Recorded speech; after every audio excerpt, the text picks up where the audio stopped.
Well, good morning, everybody. We're here Tuesdays with Ro, back on track, and we brought today a good friend of mine and also a BNI member, John Kohlhepp, from a Secure Plan LLC.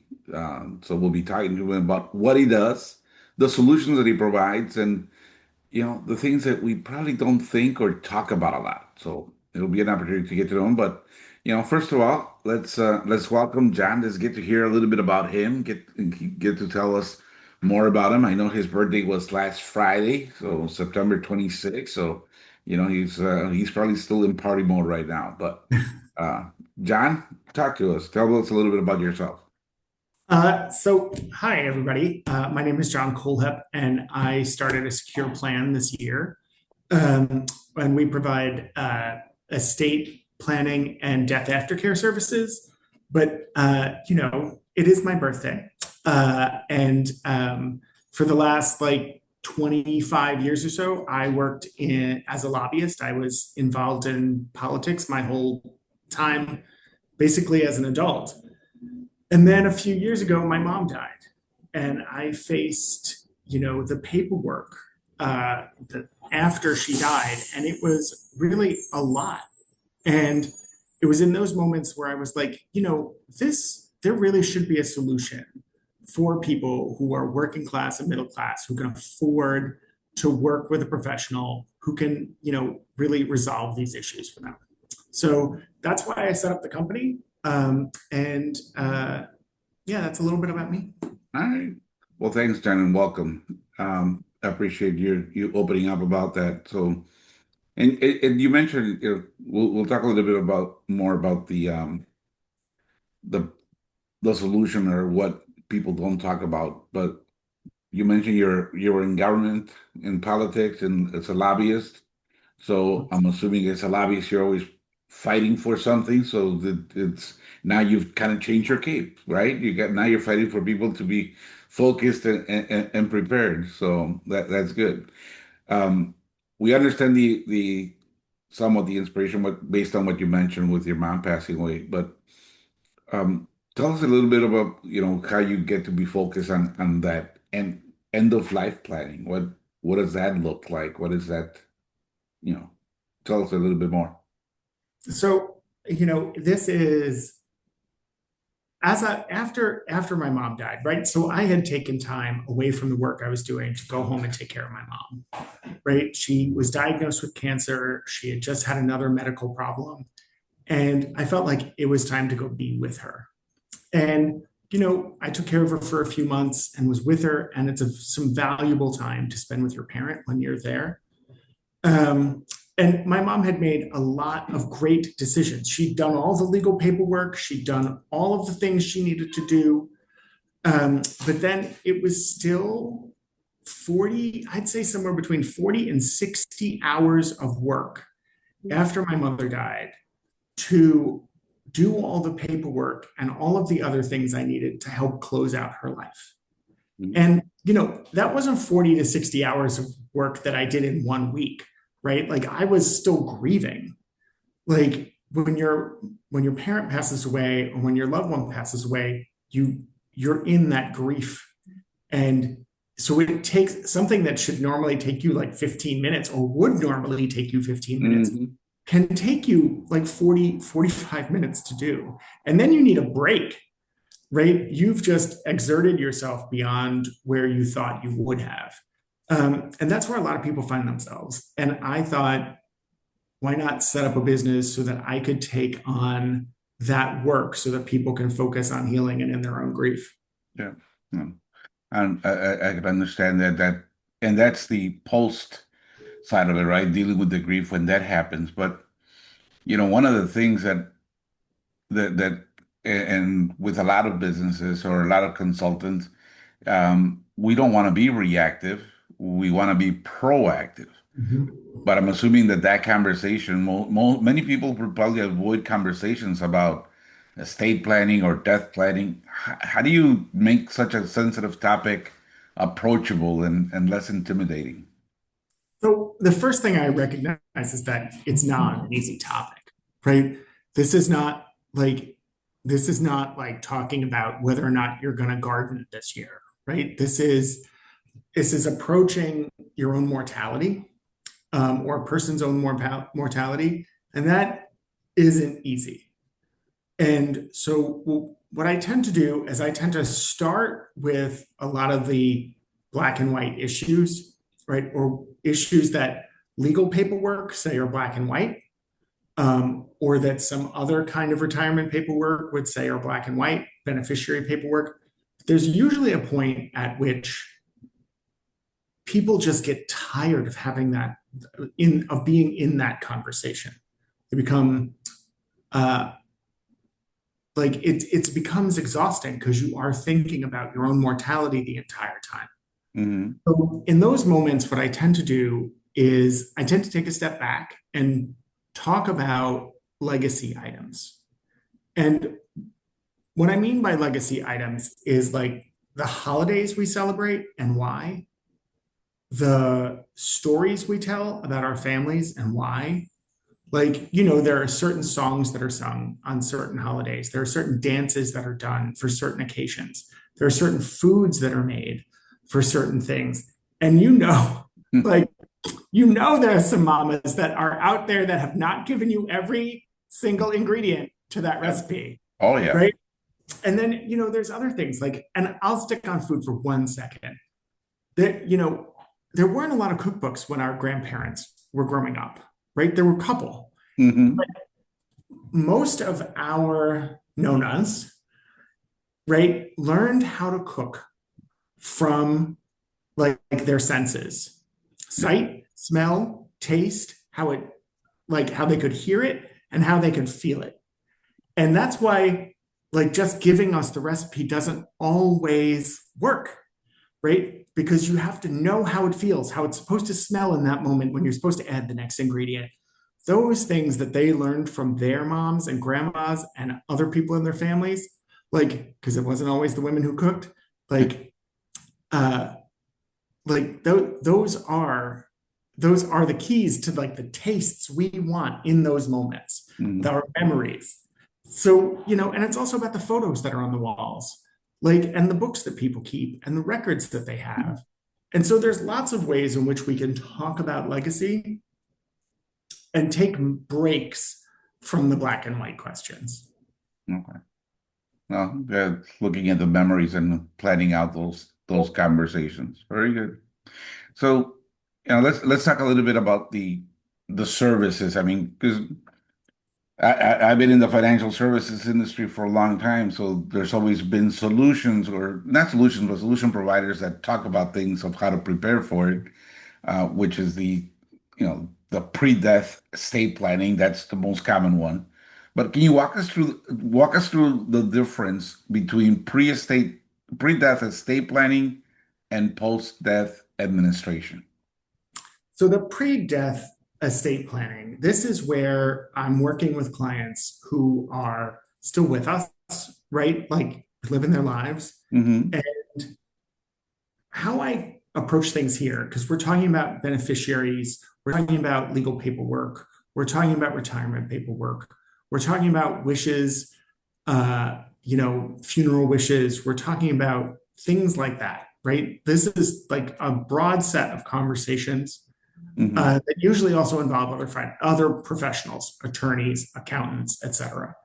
And I tend to, in those conversations, as we're walking through a bunch of those black and white steps, remind clients that each decision that they're making now is an act of love, so that their family members, while they're grieving, don't have to make those difficult decisions afterwards. Death aftercare is when we're executing the plans that you made and developed after you've died.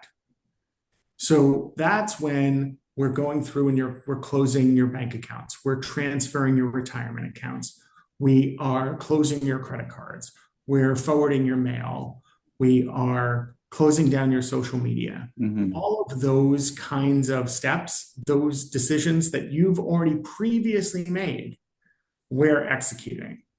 And it's best when somebody's got a really detailed plan, because Hmm. then it means that their loved ones who are grieving don't have to make a decision right then in the moment, that they can refer to the document that you've drafted and go off of what you wanted. Yeah, uh, that's true. That's good synopsis there. Now, this is new. I think it's a newer type of service. It hasn't been socialized a lot yet. I'm assuming that you probably do some workshops with attorneys that do estate planning, with insurance agents, with them to try to socialize this to them. I mean, we have quite a bit of folks in that industry. What would you say is the most surprising thing that people may learn when they attend workshops that are put on to talk about this topic?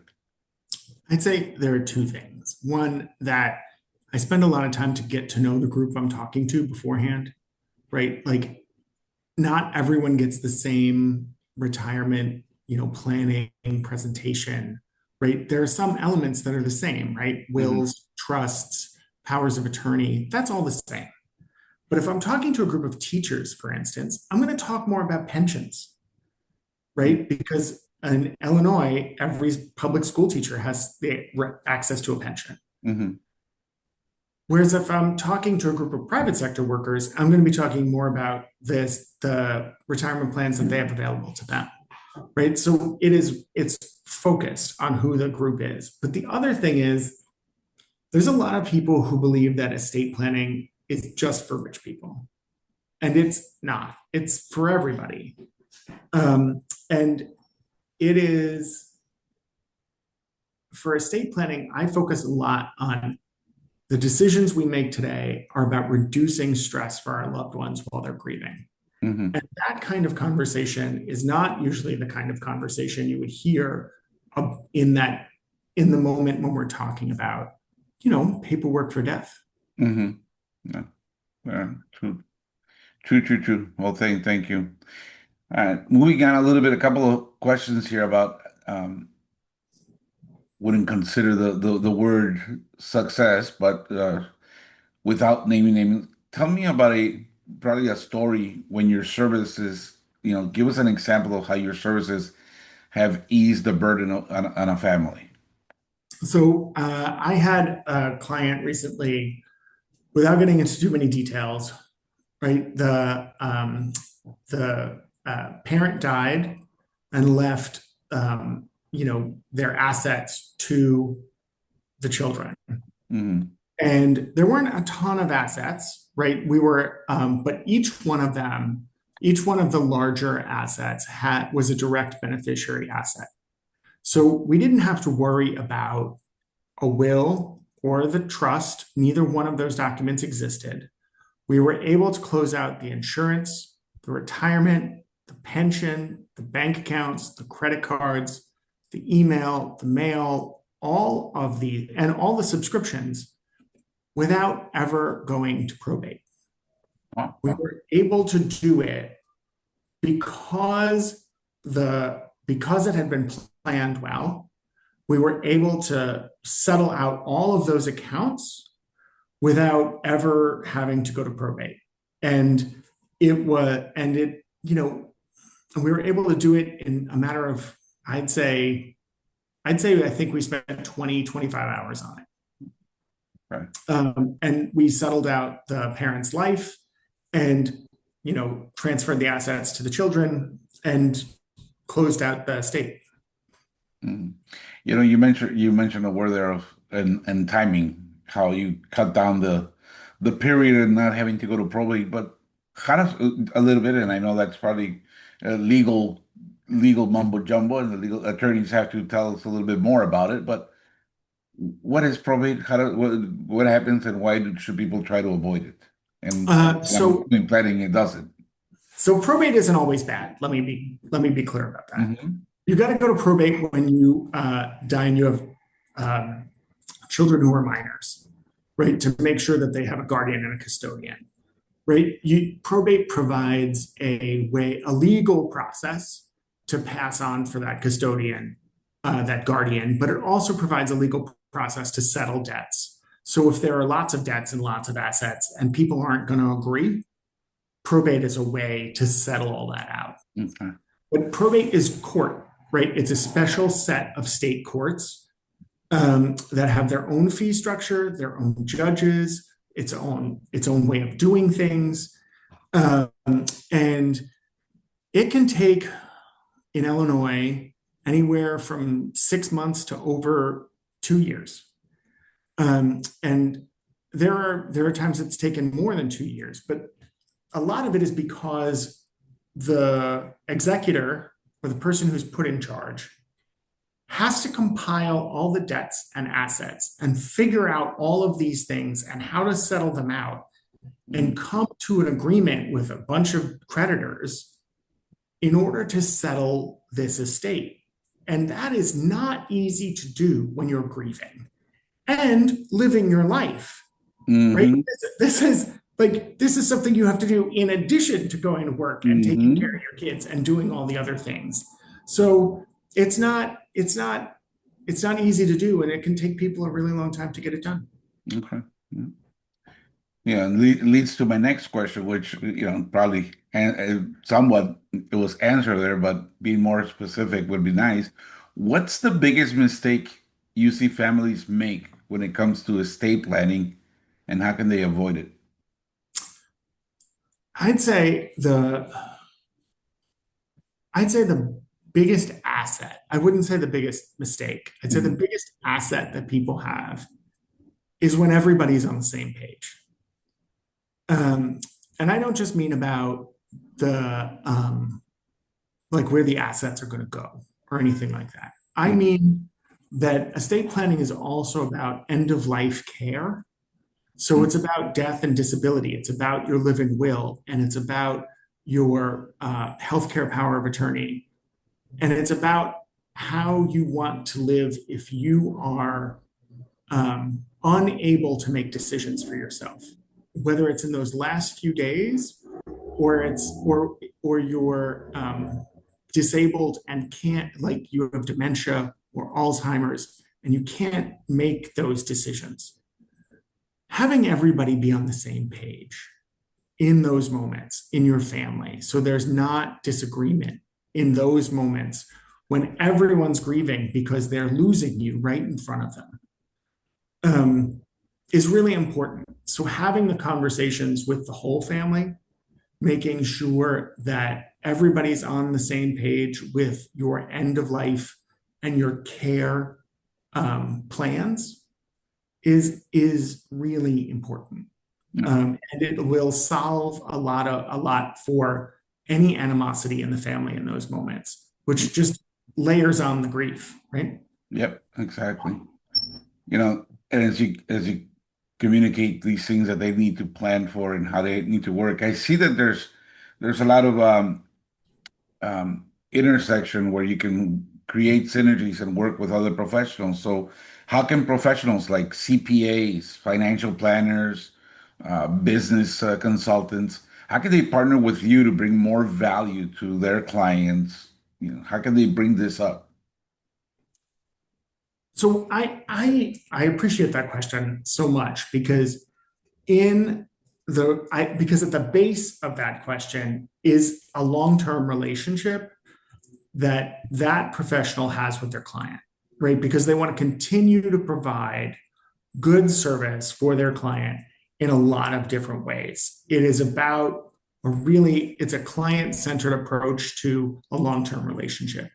And I value those long-term relationships, right? Because if somebody's coming to me with somebody that they've been working with, it means that they care about that person and I want to care about them too. I want to create a way for us to all work together to really create a pathway for that client and their family to feel comfortable about their estate planning, right? To really get to this spot where everybody feels good about what's Mhm. on paper.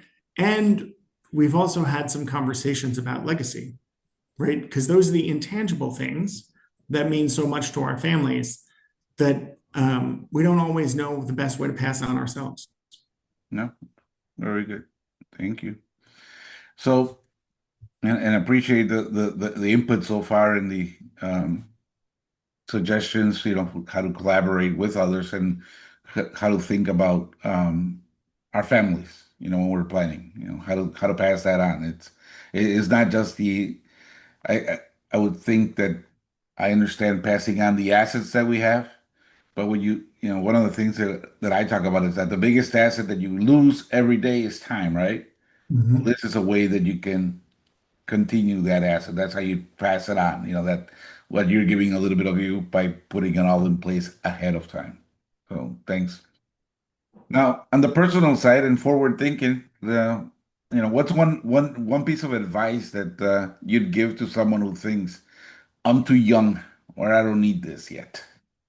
Um, so here it's natural not to want to think about your mortality when you're young, right? Um, Hmm. it is, but in this work, I unfortunately see the consequences of indecision for younger people um, on an increasingly common basis. Hmm. Um, and so I'd reframe the conversation so that people are thinking about it less in terms of their own mortality and more in terms of that each decision that they're making now is an act of love for their family Hmm. so that their loved ones don't have to make decisions while they're grieving. In that reframe, we're showing somebody that no matter how young they are, these are decisions about how much they love their loved ones. Um, and that it's not just about death, but it's about incapacity. Hmm. And it's something we don't always think about when we think about estate planning. But how do we want to be cared for if we can't verbalize and we can't communicate how we want to be taken care of in that moment? And so for younger people, realizing that it's not just about death, it's also about incapacity. But if we're incapacitated and we're younger, it means that our loved ones are grieving that much more for us because they're grieving for the loss of their own selves in your aging, in your being with them. Hmm. That grief is just all the more felt by those folks. Yeah. So the decisions you make as you're younger are just as important because it's about love. Correct. Now, one of the things that I think about, and I'm assuming that you probably become the same way with when you deal with young folks that don't think they need it yet or they don't want to talk about it or plan it. But even for me, that when I talk to business owners, that I ask them, do they have that kind of plan or do they have life insurance? You become an advocate for life insurance, and now I'm becoming an advocate not only just for having something put in place but understanding also what happens. It's not just, oh, they're covered because you have insurance, but there's more to it than just having the insurance. It's, documenting where the policy is, who's the beneficiary, where is it stored. I mean, I'm assuming that you don't want families or anybody that, like you mentioned, during grief and saying, where's the policy located? Where, did they have any insurance? Yep. What, so looking at that, what has that changed your view on insurance or in any way, shape, or form on that side? So do we have time for one another quick story? Yeah. All right. One of the first folks who I talked to as I was thinking about setting up this business, it was somebody who was young, had gone into the hospital to fight a brain tumor, and at 35, um, and had already beaten it 10 years before. So the family thought we're going to beat it again. But had gone in for treatment into the hospital for this one procedure and hadn't woken up.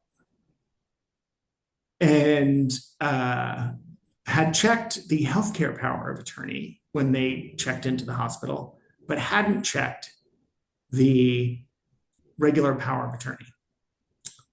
So, in trying to figure out the health insurance benefits, in trying to deal with the workplace, in trying to pay rent, in trying to deal with all of the other things that the family had to deal with while their young son is in a hospital bed, not waking up, Mm, nobody was answering their questions because they didn't have the power of attorney. They didn't even know when the healthcare benefits were going to run out. So, like, they called me, I intervened with the employer, and we were able to resolve the healthcare benefits issues, right, fairly quickly by the engagement of the employer. But the one thing we couldn't get further on any of the other power of attorney issues because the power of attorney hadn't been checked, right? This isn't somebody who didn't love his family, didn't think about his family. Like everybody thought they were just going to beat it. yep. By missing one checkbox, it caused a lot of heartache for the family while they were still sitting by the bedside. Mhm. Um, and that's why I say, like, the plan for those folks who are younger, like making those plans is so important because like we do have these situations that happen. Yeah. No, that's true. No, thanks a lot for sharing that. Last question, and then we'll be wrapping up. But last question, looking ahead. Um, I know you just started with a secure plan not too long ago, but um, what's how do you see a secure plan expanding or innovating to help more families in the future? uh, I'd say I've got pretty modest but also ambitious goals for this, right? I grew up pretty solidly working class, and I saw my family, friends, neighbors struggle with after death decisions and paperwork most of my life. So I'd like a secure plan to help dispense with two myths. One is that estate planning is only for the rich. Estate planning is for everybody, not just because we're making decisions that, are acts of love, but also because, yeah, the rich wrote a lot of these rules, but it doesn't mean poor and middle class folks can't take advantage of them, Hmm. right? By doing careful planning, we can, take a lot of stress off of our loved ones' lives, and we don't have to be rich to do it. And then the other one is that estate planning isn't about death. It is about a series of decisions that are about acts of love. If we can change our mindsets and instead of thinking about estate planning as death, and we think of estate planning as acts of love for our loved ones, I Hmm. think more people would do it. Um, and that's what those are. So they're small and very personal goals, but they also seem wildly ambitious, right? Well, reachable. That's the thing, you got to be able to socialize that and have the partners that also can help you that have those same similar goals that can help you grow. And Mhm. it's a great benefit and service for folks to really understand and be able to have not only peace of mind, but understand that their families, their loved ones can grieve peacefully without having more stress added than the one that grief does to them. So Yep. again, John, thank you for sharing your expertise and heart with us today. What really stood out is, how secure plan goes beyond estate planning. It's about helping families breathe easier, knowing their loved ones are cared for and their wishes are protected. For those listening and checking us out on YouTube here, if you know someone facing the daunting task of estate planning or a family already navigating the aftermath of loss, introducing them to John could be one of the greatest gifts you give them. You can connect with John Kohlhepp directly through a Secure Plan LLC, and I will be putting his information on here, so I'll drop it on there. Or you can reach out to me and I can put you in touch with John. Remember, peace of mind doesn't come from waiting, it comes from planning. Thanks for tuning in, and until next time, let's keep building connections that matter. See you then.